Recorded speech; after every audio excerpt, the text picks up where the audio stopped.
Tight undergarments पहनने से या टाइट जीन्स पहनने से क्या मेल इनफर्टिलिटी हो सकती है, यानी कि पुरुष बांझपन हो सकता है या स्पर्म काउंट कम हो सकते हैं? इसके रिगार्डिंग मेरे पास व्हाट्सएप पर बहुत बार मैसेज आते हैं। तो आज हम इसके बारे में इस वीडियो में डिस्कस करेंगे और आपको बताइए कि आपको टाइट अंडरगारमेंट्स पहनने चाहिए या नहीं पहनने चाहिए। तो मेरा नाम डॉक्टर सचिन तोमर है और मैं एक होम्योपैथिक फिजिशियन हूँ। दिल्ली में मैं प्रैक्टिस करता हूँ और इसके साथ में ऑनलाइन कंसल्टेशन भी करता हूँ। यदि आप कोई भी गुप्त रोग जैसे शीघ्र पतन, वीर्य में शुक्राणु की कमी, लिंग में तनाव की कमी से पीड़ित हों और बहुत सी दवाई खाकर थक चुके हो, तो एक बार आपको जो स्क्रीन पर नंबर दिखाई दे रहा है, एक बार मुझसे कंसल्ट करें या हमसे व्हाट्सएप के थ्रू जुड़े। आप अपने जो भी क्वेश्चन है वो हमें व्हाट्सएप पर भेज दीजिए। चलिए हम बात करते हैं अपने क्वेश्चन जो हमने इस वीडियो में डिस्कस करेंगे। देखिए, हम पहले बात करते हैं जो स्पर्म में भी कहाँ बनते हैं। स्पर्म बनते हैं टेस्टिस में और टेस्टिस कहाँ होते हैं? स्क्रोटम में। और जो हमारा बॉडी का टेम्परेचर होता है वो होता है 37 डिग्री सेंटीग्रेड। और जो हमारा स्क्रोटम है ये गॉड गिफ्ट है, भगवान का जो नेचर का दिया हुआ वरदान है।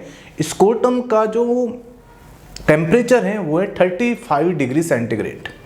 आपने बहुत बार देखा भी होगा, खुद अपने आप महसूस किया होगा, जब गर्मी आती है जो तो स्क्रोटम क्या होता है? फैल जाता है। और जब सर्दी आती है स्क्रोटम सिकुड़ जाता है। इसके पीछे रीजन क्या होता है? जब गर्मी आती है, जब स्क्रोटम फैल गया है तो इसका मतलब क्या है कि वहाँ पर जो सरफेस एरिया है वो बढ़ गया है, वहाँ पर एयर जाएगी, उसके अंदर एयर जाएगी तो इसका मतलब वहाँ पर जो टेम्परेचर है वो कम रहेगा, मतलब वहाँ पर ठंडा रहेगा। क्योंकि यदि ज़्यादा हीट होगी तो वहाँ पर जो स्पर्म काउंट है वो कम हो जाते हैं, मतलब स्पर्म डेड हो जाएगी। और तो जब सर्दी आती है तो जो स्क्रोटम है वो सिकुड़ जाता है। तो इसका मतलब क्या हुआ कि जो इस सरफेस एरिया है वो कम हो गया, वहाँ पर एयर नहीं जाएगी और टेम्परेचर वहाँ पर बना रहेगा। जो स्क्रोटम का टेम्परेचर है वो बॉडी टेम्परेचर से 2 डिग्री सेंटीग्रेड कम होता है।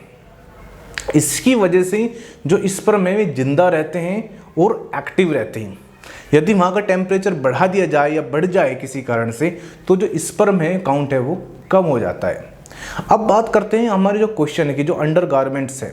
देखिए, देखा गया है, इसकी जो मैंने वीडियो बनाई इसके पहले मैंने बहुत सी वीडियो भी देखी है, बहुत सी बुक भी पढ़ी है और रिसर्च करा है कि देखा गया कि जो लड़का या जो आदमी लंबे समय तक, मैं ये नहीं कह रहा, कभी कभी लंबे समय तक अंडरगारमेंट्स पहनते हैं या टाइट जीन्स पहनते हैं तो उनको देखा गया कि पुरुष बांझपन की शिकायत होती है या उनका स्पर्म काउंट कम होता है। जो लंबे समय तक पहन रहा है, जो कभी कभी पहनता है, उनको ऐसी कोई प्रॉब्लम नहीं होती। लेकिन जो रेगुलर रूटीन में टाइट जीन्स पहन रहा है या टाइट अंडरगारमेंट्स पहन रहा है तो उनको मेल इनफर्टिलिटी की प्रॉब्लम होती है, यानी कि उनका स्पर्म काउंट कम होता है।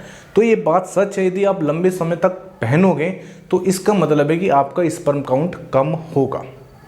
तो यदि आपका स्पर्म काउंट कम है या आप पुरुष बांझपन के शिकार हो तो आपको कुछ दिनों तक यदि आप लूज कपड़े पहनोगे तो कहीं ना कहीं आपका स्पर्म काउंट बढ़ जाएगा। ये देखा गया है, रिसर्च में है।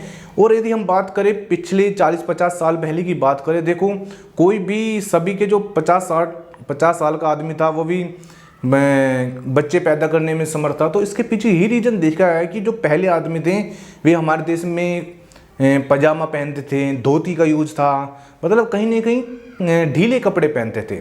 जब से ये टाइट कपड़े पहनना स्टार्ट किया है तो कहीं ना कहीं देखा है कि जो पुरुष बांझपन की वृद्धि हुई है हमारे देश में। तो मैं तो लास्ट में यही कहूँगा, आपको यही सजेस्ट करूँगा कि आप जितना हो सके लूज कपड़े पहने और जो गारमेंट्स है, अंडर गारमेंट्स हैं, वे तो लूज जरूर पहने। ठीक है, कभी कभी आप रूटीन में पहन सकते हो लेकिन डेली आपको नहीं पहनना। तब भी आपको कोई क्वेश्चन है, कोई बात समझ में नहीं आ रही है, आपका स्पर्म काउंट कम है, तो बेफिक्र होकर जो स्क्रीन पर नंबर है आप हमें भेज दीजिए। मैं खुद इसको रीड करूँगा, फिर हम आपको इसके बारे में जवाब देंगे।